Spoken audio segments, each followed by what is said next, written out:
Have you ever rented a private boat and sailed into the sunset? Well, me neither until now, so I'm going to tell you guys what it was like. So first things first, I got this coconut drink on the beach while we were waiting for our boat because there was a guy walking around with a cooler selling coconut drinks, and I was like, yeah, I want to try those. The captain and his first mate picked us up, and we had to take this little boat to make it to the catamaran, and so we made it onto the catamaran, and the first thing that they did for us was slice up some fruit and give us these little sandwiches, which were honestly so good, but the vibes were immaculate too, so maybe the vibes just made it better, you know?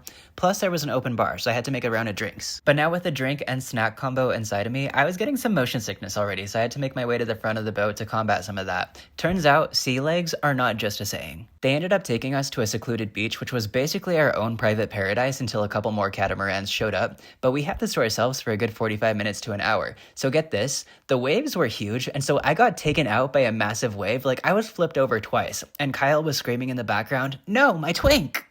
We made our way back onto the boat where they had lunch for us, and the lunch was just as delightful as the company was, so we kept the vibe going with some good music, some sunlight, taking in the sea breeze. After lunch, we made our way back to the front of the boat to keep combating that motion sickness and quite literally sail into the sunset.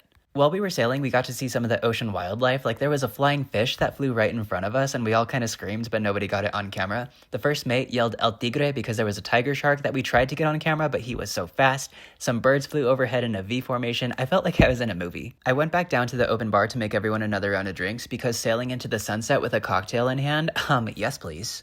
Costa Rica has literally been a dream, and if I get the chance to do it again, I am so gonna do it. And honestly, you guys, looking back on the last few years of my life, I never thought that I would end up sailing on a catamaran into the sunset in Costa Rica, but the way that life can change up on you, I'm so grateful for this.